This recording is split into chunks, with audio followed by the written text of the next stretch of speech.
Hello दोस्तों, स्वागत है आपका अपने YouTube चैनल ऑनलाइन तैयारी क्लासेस में।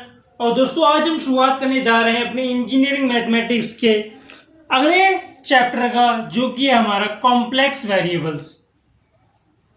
तो आइए शुरुआत करते हैं कॉम्प्लेक्स वेरिएबल्स की। तो कॉम्प्लेक्स वेरिएबल में सबसे पहले पढ़ते हैं हमारा कॉम्प्लेक्स नंबर। तो कॉम्प्लेक्स नंबर क्या होता है? Number in the form of x plus I Y. वो क्या कहलाएगा? वो कहलाएगा हमारा एक कॉम्प्लेक्स नंबर। मैं बताता हूँ आपको ये क्या कह रहा है। ये कह रहा है हमें, अगर मान लीजिए हमें कोई नंबर दे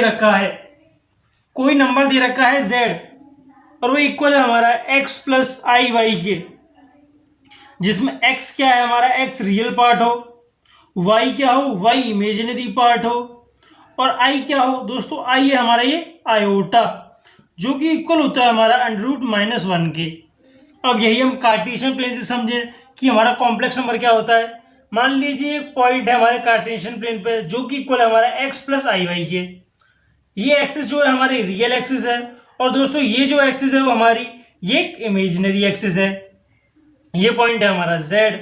तो अगर हम बात करें, ये डिस्टेंस रियल एक्सिस पे आ रहा है, वो कहलाएगा हमारा x डिस्टेंस, और जो हमारा इमेजिनरी एक्सिस पे आ रहा है वो आएगा हमारा डिस्टेंस y।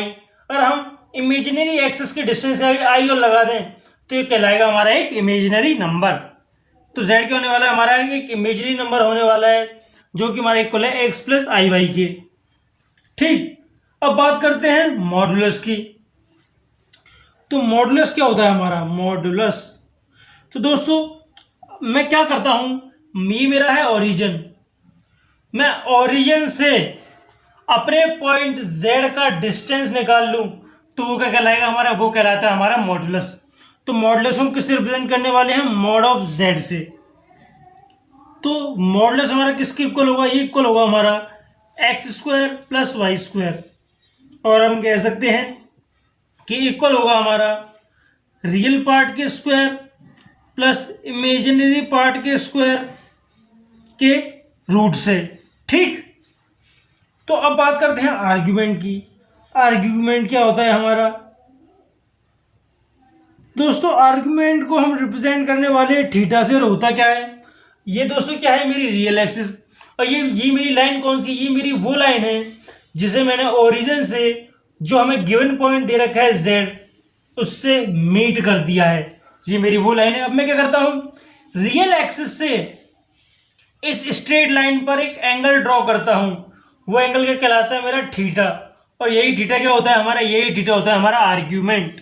तो ये थीटा किसके इक्वल होने वाला है दोस्तों? ये थीटा हमारा इक्वल होने वाला है tan inverse x upon Y के।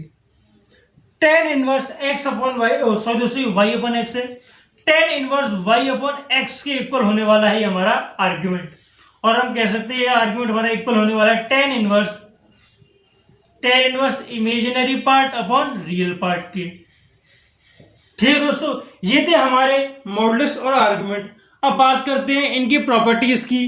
तो दोस्तों ये है हमारी properties of modulus and argument की। तो मान लीजिए हमें दो कॉम्प्लेक्स नंबर दे रखे हैं, जिसमें पहला है z1, जो कि हमारा इक्वल है x1 प्लस i1 के, x प्लस i1 के, और दूसरा कॉम्प्लेक्स नंबर है z2, जो कि इक्वल हमारा x2 प्लस i2 के। अगर ये हमें दो कॉम्प्लेक्स नंबर दे रखी हों तो याद रखिए दोस्तों, पहली प्रॉपर्टी क्या कहती है हमें मॉडुलस की, कि अगर मैं इन दोनों कॉम्प्लेक्स नंबर का मल्टीप्लिकेशन करूं, पहले क्या किया मैंने? इन दोनों कॉम्प्लेक्स नंबर का मल्टीप्लिकेशन किया, z1 टू z2, फिर क्या किया? इनके मल्टीप्लिकेशन का मैं मॉडुलस निकालूं तो वो हमारा इक्वल होता है किसके? मान लीजिए इस फंक्शन, इस कॉम्प्लेक्स नंबर का मॉडुलस है z1, और इस कॉम्प्लेक्स नंबर का मॉडुलस है z2। तो ये हमारा इक्वल होगा किसके?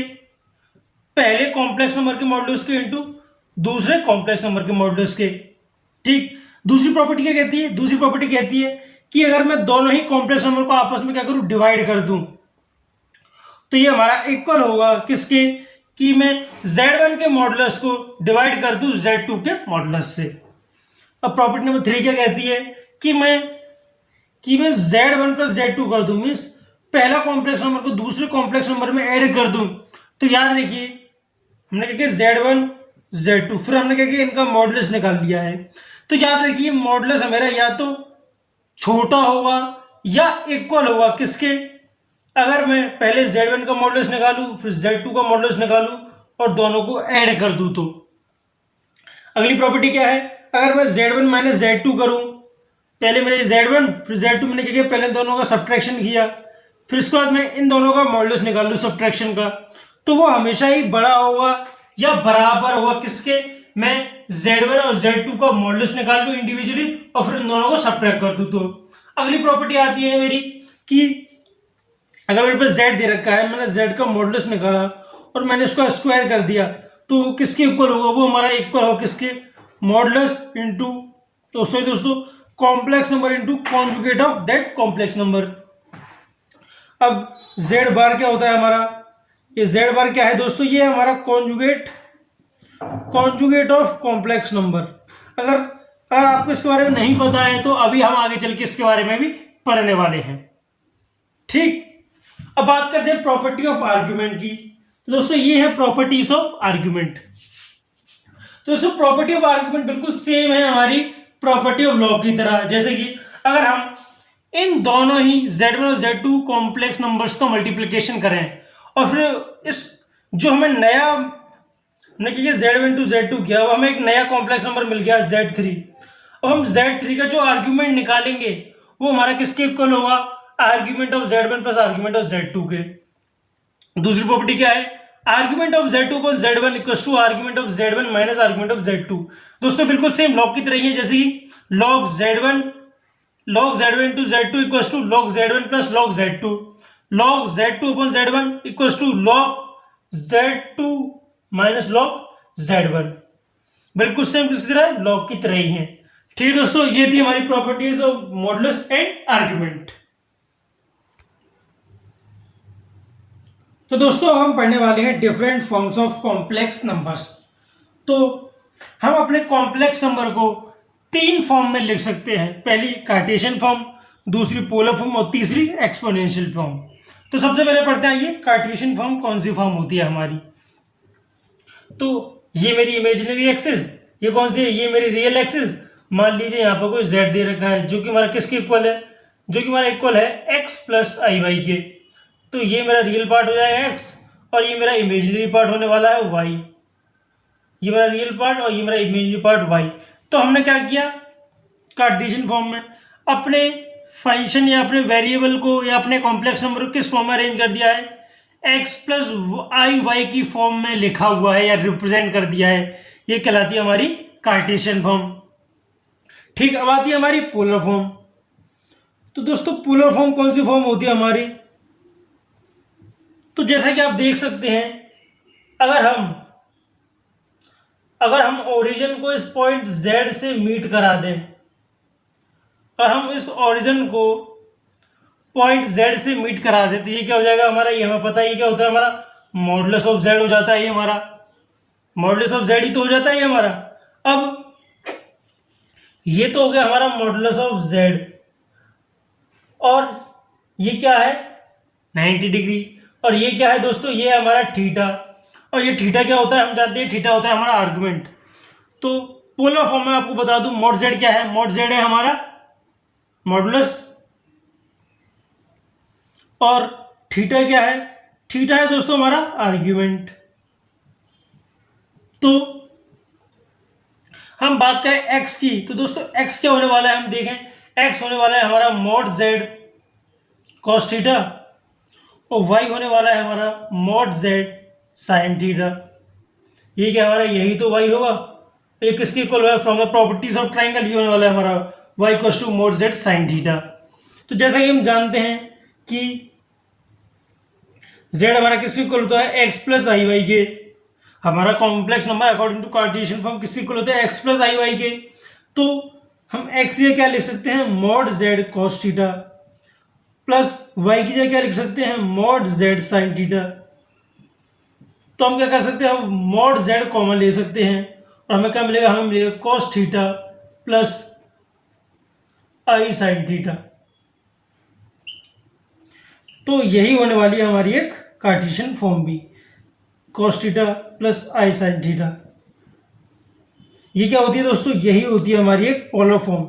हमने क्या किया, अपने कार्टेशियन फॉर्म से एक पोलर फॉर्म में चेंज कर लिया, जिसमें हमने मॉडुलस जेड और आर्ग्यूमेंट का यूज किया है और साथ में कॉस और साइन का भी यूज किया है। तो इससे ये होती है हमारी एक पोलर फॉर्म। अब बात करते हैं एक्सपोनेंशियल फॉर्म की। तो दोस्तों अब क्या पढ़ने वाले हैं, हम पढ़ने वाले हैं एक्सपोनेंशियल फॉर्म। दोस्तों हम इसे यूलर फॉर्म भी कहते हैं, हमसे यूलर फॉर्म भी कहते हैं। तो दोस्तों अभी हमने पोलर फॉर्म सीखी। पोलर फॉर्म क्या आती है हमारी, पोलर फॉर्म होने वाली है z equals to mod z cos theta plus I sine theta. ये हमारी पोलर फॉर्म होने वाली है। अब बात करते हैं एक्सपोनेंशियल फॉर्म की। तो दोस्तों exponential according to Euler's, in exponential form according to Euler's, जो हमारा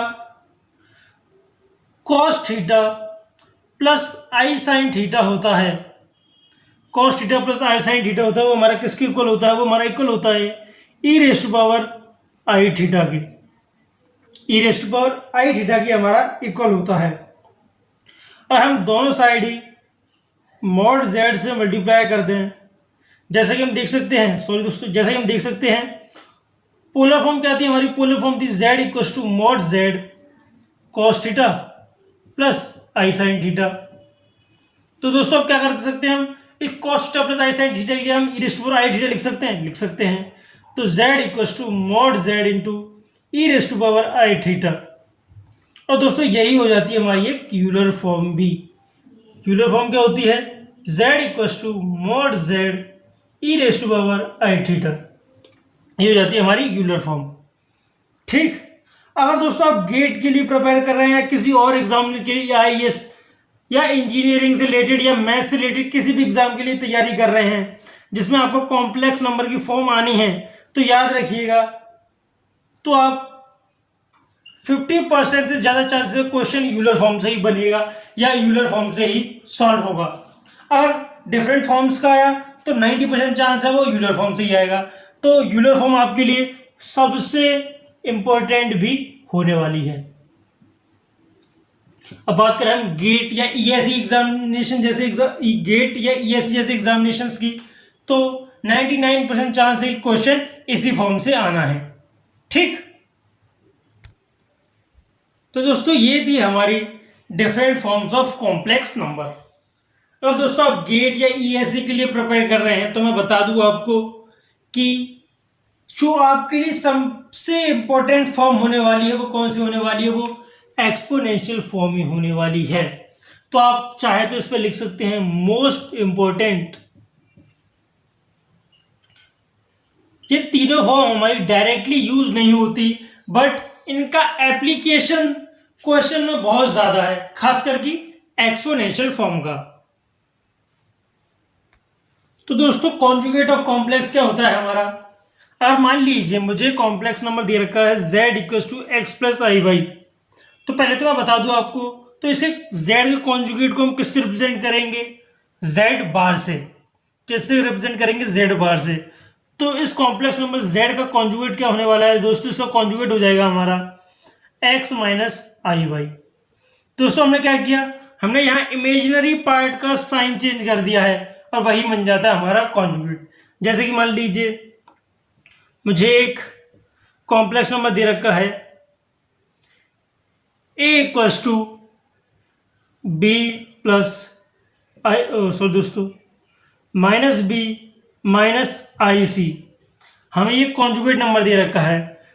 तो a का, सो दोस्तों ये हमें एक कॉम्प्लेक्स नंबर दे रखा है, तो हमें a का कॉन्जुगेट क्या होने वाला है, तो a का कॉन्जुगेट हो जाएगा हमारा माइनस बी प्लस आई सी। जैसा कि देख सकते हैं हमने क्या किया, हमने रियल पार्ट के साथ तो कोई छेड़खानी नहीं की, बट हमने इमेजिनरी पार्ट का क्या किया, हमने इमेजिनरी पार्ट का साइन चेंज कर दिया है। या माइनस था, या साइन क्या हो गया हमारा, यहाँ साइन हमारा प्लस हो गया है। ठीक, ये होता है हमारा कॉन्जुगेट ऑफ कॉम्प्लेक्स। अब बात करते हैं प्रॉपर्टीज ऑफ कॉन्जुगेट की। प्रॉपर्टीज ऑफ कॉन्जुगेट, तो प्रॉपर्टीज ऑफ कॉन्जुगेट में हमारी पहली प्रॉपर्टी आती है कि अगर वे कॉम्प्लेक्स नंबर z और उसके कॉन्जुगेट का एडिशन करूं तो हमें क्या मिलेगा दोस्तों, हमें मिलता है 2 इंटू रियल पार्ट। जैसे हम इस केस में देख सकते हैं, अगर हम z प्लस जेड बार करें तो हमें क्या मिलेगा, हमें मिलेगा आई वाई से आई वाई कैंसिल हो जाएगा और हमें यहाँ 2x मिलने वाला है। तो 2 इंटू रियल पार्ट हमें मिलने वाला है अगर हम एक कॉम्प्लेक्स नंबर उसके कॉन्जुगेट का एडिशन करें। वही अगर हम एक कॉम्प्लेक्स नंबर उसके कॉन्जुगेट का सब्ट्रैक्शन करेंगे तो हमें क्या मिलेगा दोस्तों, यहां मिलता है हमें 2 into 2y into imaginary number. जैसे कि हम यहां देख सकते हैं, अगर हम z माइनस जेड बार करें तो हमें क्या मिलेगा दोस्तों, यहाँ माइनस जेड हो जाता है, ये माइनस ये प्लस, तो इससे कैंसिल हो जाएगा और हमें मिलेगा 2iy, हमें ये मिलने वाला है। अब बात करते हैं अगली प्रॉपर्टी की। तो दोस्तों अगली प्रॉपर्टी हमने मॉडुलस में ही पढ़ी है कि अगर हम किसी कॉम्प्लेक्स नंबर का मॉडुलस निकाल के उसको स्क्वायर करें तो हमारा किसके इक्वल होने वाला है, वो इक्वल होता है हमारा complex number into conjugate of that complex number. अगली प्रॉपर्टी आती है हमारी कि मैं दो नंबर दे रखे हैं मुझे कॉम्प्लेक्स नंबर z1 और z2, क्या करता हूं, इनका एडिशन करता हूं और फिर उसका कॉन्जुगेट निकालता हूं तो हमारा किसके इक्वल होगा, मैं पहले z1 को कॉन्जुगेट निकालूं फिर z2 को कॉन्जुगेट निकालूं और दोनों को ही ऐड कर दूं, तो ये दोनों ही केस मेरे इक्वल होने वाले हैं। अगली प्रॉपर्टी आती है मेरी z1 इंटू z2 कॉन्जुगेट। पहले मैंने क्या किया, z1 इंटू z2 किया, फिर मैंने इसका कॉन्जुगेट निकाला, तो ये मेरा इक्वल होता है z1 के कॉन्जुगेट इंटू z2 के कॉन्जुगेट के। ठीक है दोस्तों, आती है हमारी अगली प्रॉपर्टी जो है प्रॉपर्टी नंबर 6, और उसमें अगर हम z1 अपॉन z2 करें, हमने क्या किया, दो कॉम्प्लेक्स नंबर को आपस में डिवाइड किया और फिर उसको कॉन्जुगेट निकाला, तो कॉन्जुगेट हमारा किसके इक्वल होने वाला है दोस्तों, याद रखिए हमारा इक्वल होगा अगर मैं z1 को कॉन्जुगेट निकालूं और z2 को कॉन्जुगेट निकालूं और दोनों को आपस में डिवाइड कर दूं। तो अगली प्रॉपर्टी आती है हमारी कि मैंने क्या किया, पहले z raise to power n किया, फिर मैंने इसका कॉन्जुगेट निकाला, तो उससे हमारा इक्वल होगा किसके, अगर मैं z का कॉन्जुगेट निकालूं पहले और उसके रेज़ टू पावर n कर दूं तो दोनों ही केस हमारे इक्वल होंगे। ठीक है दोस्तों, तो ये थी हमारी प्रॉपर्टीज ऑफ कॉन्जुगेट। अब दोस्तों हमने इतने टॉपिक सीख लिए हैं, तो अब हम क्या करने वाले हैं, हम देखने वाले हैं कि हमारे गेट एग्जामिनेशन में प्रीवियस ईयर में किस तरह के क्वेश्चन आए गए हैं और किस तरह के क्वेश्चन हमसे पूछे जाते हैं। तो अब आइए देखते हैं क्वेश्चन। आइए दोस्तों देखते हैं गेट एग्जामिनेशन में आया हुआ 2015 में एक क्वेश्चन हमारा, जो भी क्वेश्चन हमें कह रखा था, अगर आई इक्वस टू, ये क्वेश्चन कब आया था दोस्तों, ये हमारा आया 2015 में।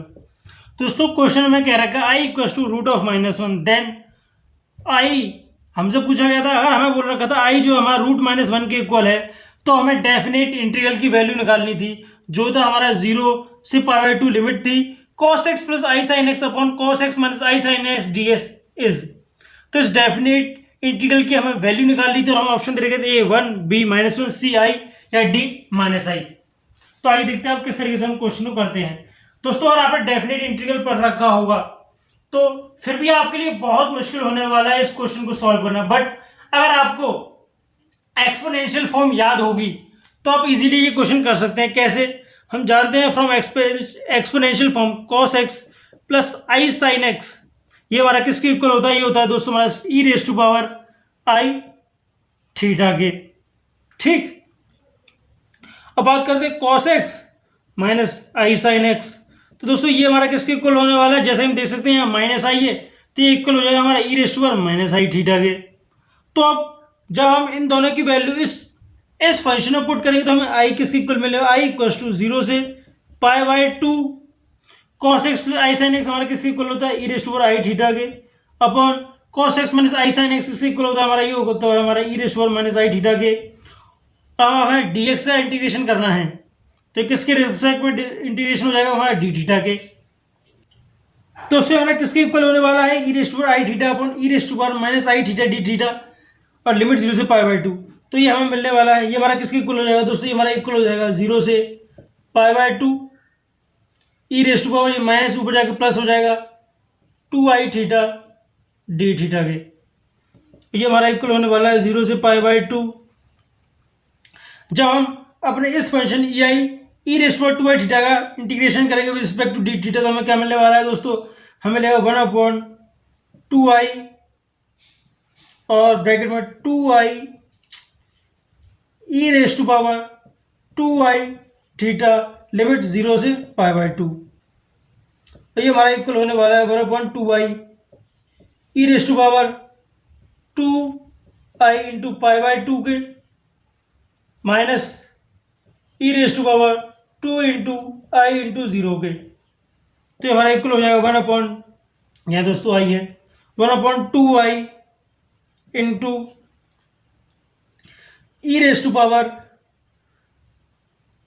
पाई आई के माइनस, तो ये हमारा इंटू 0 है, तो ई रेस्ट टू पावर 0 हमारा 1। तो दोस्तों हम जब ई रेस्ट टू पावर पाई आई को लिखेंगे तो हमें क्या मिलने वाला है, हमें मिलने वाला है cos pi plus I sine pi. जब इसको हम सॉल्व करेंगे तो साइन पाई हमारा 0 हो जाएगा, हमें क्या मिलेगा कॉस पाई, और जिसकी वैल्यू होने वाली है हमारी -1। तो ये हमारा किसकी इक्वल हो जाएगा 1/2 आई इंटू -1 जो कि हमारा इक्वल हो जाएगा 1/2 आई 2 आई इंटू -2।